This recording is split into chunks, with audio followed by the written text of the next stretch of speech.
And then finally we have online parallel quests and offline parallel quests. We'll go over this really quickly actually. So parallel quests, I believe it are. Yep, okay, it does. These are side quests. These are what you use to grind. And essentially what they are is that they give you certain tasks. Very first one, wow, okay. I'll go over them a little bit later. We mainly want to focus on the story. But this one, you know, end Trunks' trial, defeat all Cybermen, defeat Raditz. Now the way these work is that in order to get the highest ranking, the Z, you have to do everything that's needed. At first it'll just say end Trunks' trial. If you do it at a certain time, then you can defeat all Cybermen, defeat Raditz, you name it. We'll go over that in a bit. Like this one right here, you have to defeat Yamcha, Krillin, and Tien. If you beat all three of them in under 5 minutes, then Piccolo will show up and you have to defeat him. You defeat him, you're going to get the max ranking of Z depending on everything else. You know, what kind of abilities did you use, how much health do you have left, how long did it take you, and whatnot. And then next to it, it gives you your rewards for doing it. Like in this case, the Z score gave me 220 and I'll get 150 for doing it. However, if I did the World Tournament and did, you know, if I did just the basic, if all I did was defeat all three of them, it took longer than 5 minutes, probably get the 200s, any maybe a small mix capsule, that's it. If I do all of it, I'll get a little bit more. I can get Energy Shot, Solar Flare, After Image, you name it. Oh, this stuff I really already have. The problem with this, however, okay, now, if it's blocked off, it means that you've already got it. After Image, Solar Flare, Energy Shot, I already got all those, so I won't get those. The minute you get it once, you can't get it again. Items, however, sunglasses, Chi-Chi costume, Piccolo demon clothes with cape, you can get multiple times because you can keep selling it, you can wear it if you want to or not, blah, blah, blah, blah, you name it. Here's the problem. It's completely random on what you get, entirely. The amount, I mean, you could get a lot of the times mainly just the money, smallest capsule, maybe the sunglasses, and maybe Solar Flare. And again, it's all random based. And other than the energy attacks, wow, Time Crystal Shard 5, interesting. I did not know that's something I could get. Anyways, but what's also really weird about it is that it's only the moves that go away once you get it. And I get it because you can get more of the Gohan, more of the Goku outfits to sell them, but at least give it a check mark to make, you know, for a guy like me that loves 100%ing games, because I'm OCD like that, I at least want a check mark to show me that I did at least get it.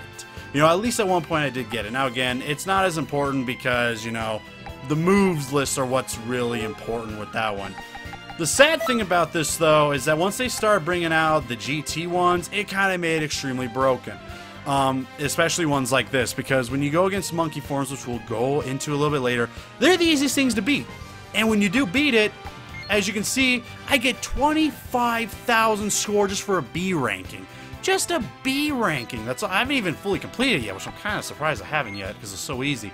But 25,000, that's enough. If I did it at level 1, that's enough to boost me probably to level 10 instantly, where you could do probably all the Saiyan Saga and half of the Frieza Saga without having to grind whatsoever.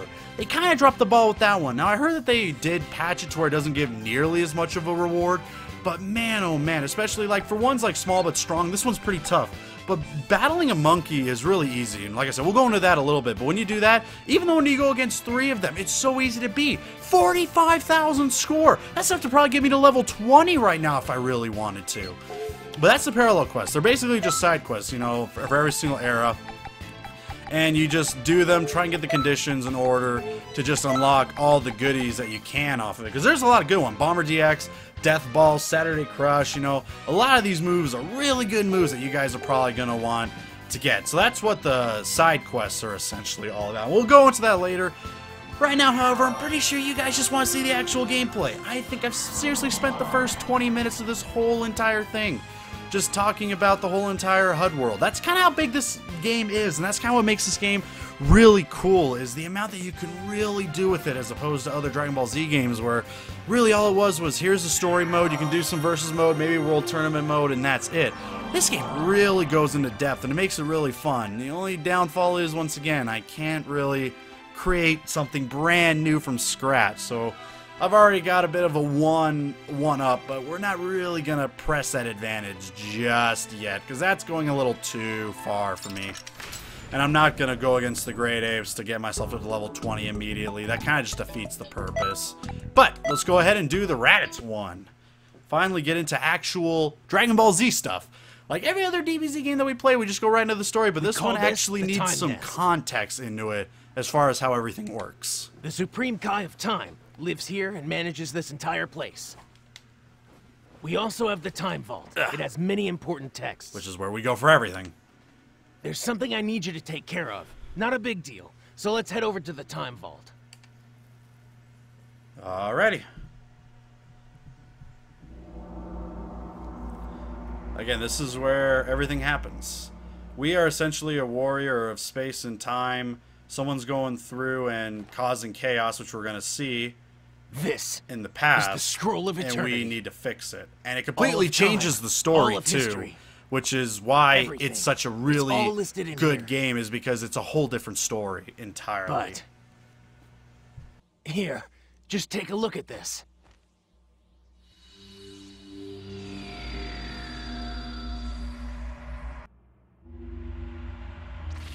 Special beam cannon!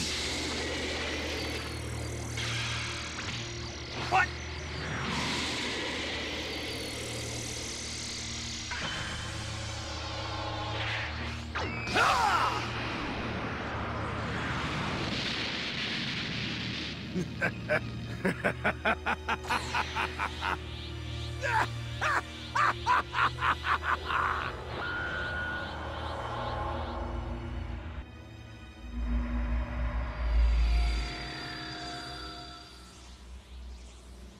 As you can see, if history is in any way altered or distorted, it could change the world as we know it.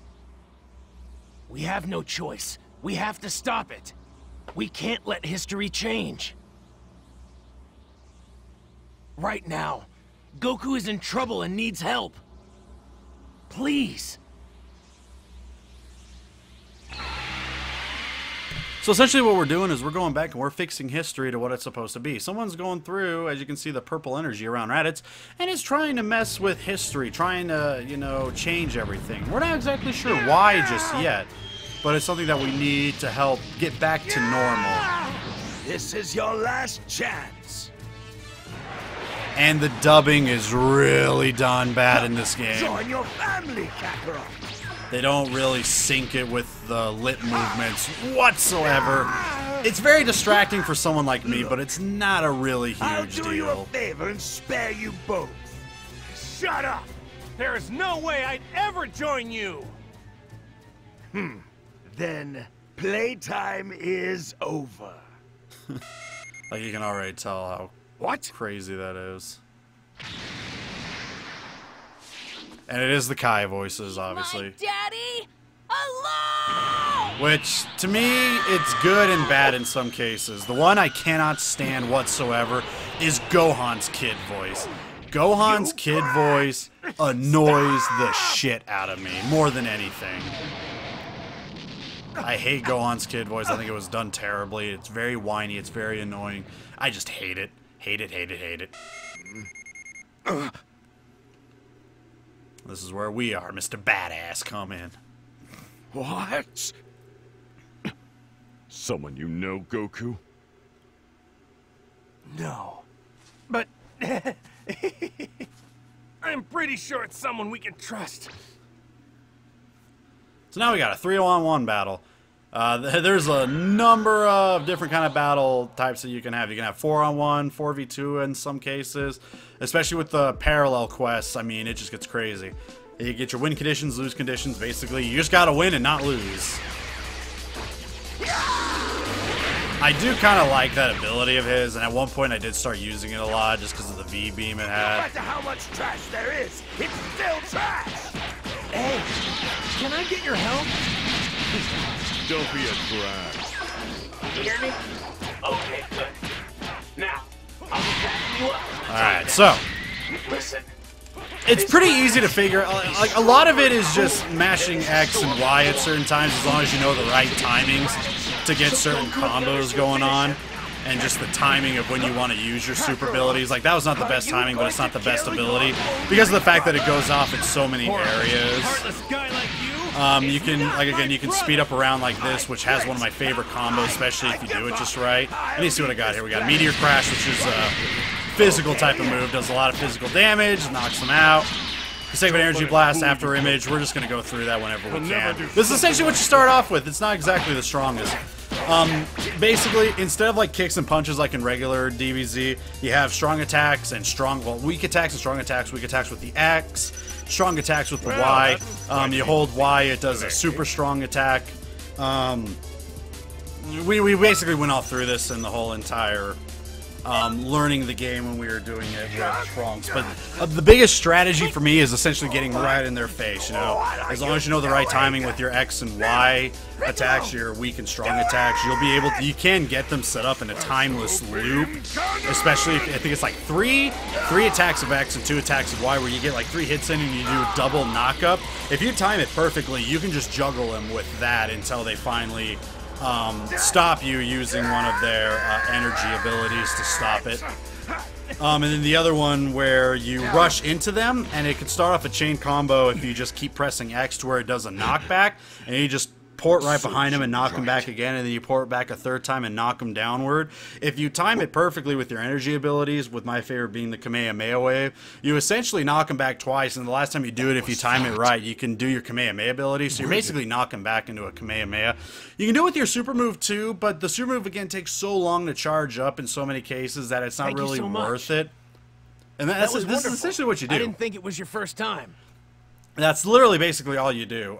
You basically go back and just do fights until it's fixed. Obviously with Raditz, it's just one and done. But when you get into later ones, like we're going to with the second half of the Saiyan Saga, there's going to be like multiple ones in between. Now the cool thing is that after every single fight that you have, depending on how it's mapped out, you have the ability to go back to the time chamber in order to change your attributes before going back in. So then, you know, say you do one fight and you get 3 attributes, it gives you the ability to put them in before going to the next fight. Or if you feel confident, you can just go right into the next fight without doing it beforehand. So I thought that was pretty cool too. But a lot of combinations in this game is essentially just getting right in your opponent's face and giving them no time to breathe. That's what works best for me. Again, as long as you can time your weak and strong attacks perfectly together, this game's a real cinch to get down. The really hard stuff is when you go against other players, you have to time your teleportations, you have to time your super attacks correctly. It gets pretty crazy, and I'll showcase some of that with my main guy later on in the whole entire Let's Play. But for right now, we're mainly just going to be focusing on the story mode and some of the parallel side quests to give you guys an idea of that. Oh, you don't have to worry about Goku. It's fine. He'll be revived with the Dragon Balls. Oh, yeah. And, well, that scroll isn't the only one with a history change. Just talk to me whenever you're ready. Take your time. And essentially what you do, you saw me go to Trunks earlier. That's what you do. You go to him whenever you're going to be starting a new event, but in this case, we just do it here. We'll do the Return of the Saiyans, get through all of it so you guys can see what I'm talking about, and then we'll start looking at the parallel side quest. But for right now, we want to do all the Saiyan Saga before we start going in to the parallel side quest, because you guys are mostly here for story, I believe, and that's what we're looking into more than anything. We're also not going to do all the parallel side quests, unless you guys really want me to, which I doubt it. For right now, we're going to focus on doing the main story, doing parallel side quests every once in a while. And after we finish the main story, if you guys do want me to go back and do all the parallel side quests, we can. But I'll let that guy be your guys' decision. I don't want to do it if you guys don't want to see it. Damn!